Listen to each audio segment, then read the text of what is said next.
All right, let's dive into the one trait that really, truly separates success from failure. And here's a hint. It's not about these grand gestures or some sudden flash of genius. Nope, it's something way quieter and honestly, a whole lot more powerful. Consistency.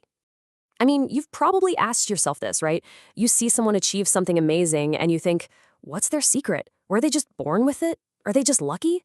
But what we found is that the real answer, well, it's actually much simpler, and it's something that's completely in your control. So, first things first, let's just bust this huge myth. We all love a good story about overnight success, or someone who just waited for that perfect bolt of lightning, that sudden motivation. But real, lasting success, it just isn't built on things we can't control. And here's the fundamental difference. See, motivation, it's an emotion. It comes and goes. It's totally unreliable, kind of like the wind. But consistency, that's not a feeling. It's a skill you actually build. It's a choice you make, day in and day out, no matter how you're feeling. And that is the bedrock of success. I love this way of thinking about it. Trying to build your life on motivation is like trying to build a house in a hurricane. It's chaotic and it's not going to work. But building on those small, steady actions, that's how you create a foundation that can pretty much withstand anything. And check this out. Every single time you keep a small promise to yourself, waking up on time, reading for just 5 minutes, you're doing so much more than just checking a box. You're actually sending this super powerful message straight to your brain. You're saying, hey, I'm someone who follows through. You're building self-trust, and trust me, that changes everything. But of course, if it were that easy, we'd all be consistent, right? The thing is, there's this invisible force that's working against us every time we try to do something meaningful. And to beat it, you gotta name it. Its name is resistance. Seriously, think about it for a second. The moment you decide to start a new project or go to the gym, what happens? That little voice in your head pipes up.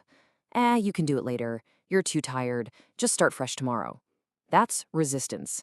And it's not some personal failing, it's this universal force that just pushes back against any kind of growth. And resistance is so clever. It almost never shows up looking like a big, scary monster. Oh no, it wears these perfectly reasonable disguises. Procrastination. It just feels like you're being practical. Perfectionism sounds like you just have high standards.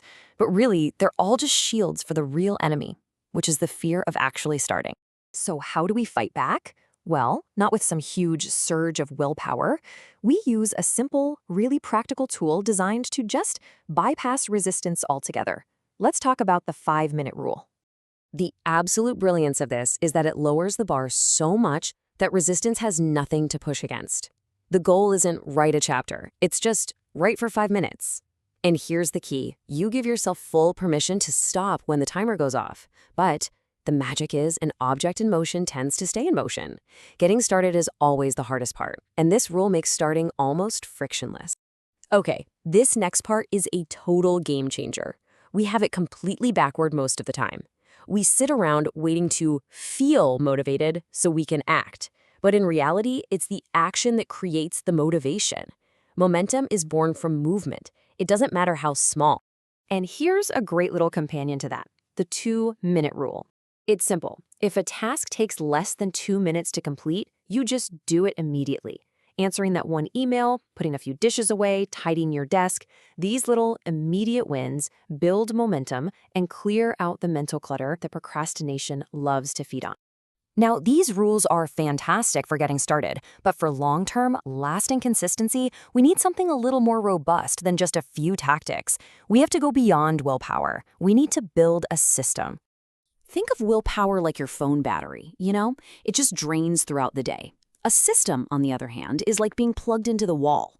It makes your decisions automatic, it saves your mental energy, and it keeps you going even when you're tired or totally uninspired. And hey, building a system doesn't have to be some big, complicated thing. It really just starts with one small, repeatable action. From there, you just design a structure around it. You anticipate the obstacles, you track your progress, and you use clever little techniques to make being consistent almost automatic. Let's look at one of the best ones. Habit stacking is just incredibly effective. And here's why. It uses the momentum of a habit you already have. Your brain already has this well-worn superhighway for make morning coffee. So by linking your new habit to that, you're basically just paving a new off-ramp right off that highway, which makes it so much easier to travel. Okay, do not sleep on this next point. It is huge. Your system isn't just about what you do, it's about where you do it. Want to read more? Put a book on your pillow. Want to stop scrolling on your phone at night? Charge it in another room. You are the architect of your own environment, so design it to make the good habits the easy, obvious choice. All right, let's bring this all home with what might be the most powerful idea of all. This isn't just about building better habits. This is about forging a brand new identity. It's about becoming the kind of person who finishes what they start. There is such a subtle but absolutely profound difference in mindset here. Trying gives you an out, right? It leaves the back door open for quitting.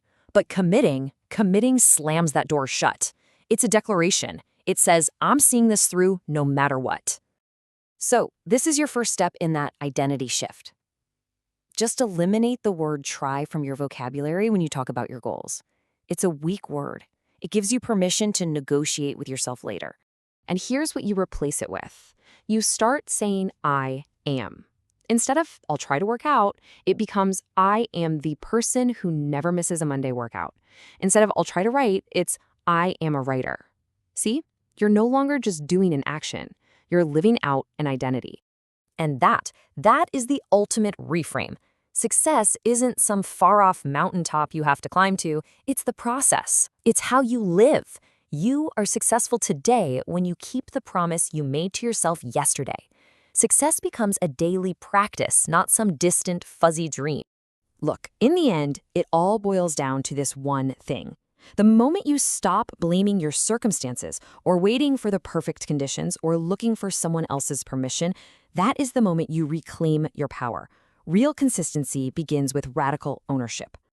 So, as we wrap up, I want to leave you with this question. Not a promise for next month or next year, but today. What is the one tiny, almost laughably small promise you can make and keep to yourself today? Because that, right there, that's where it all begins.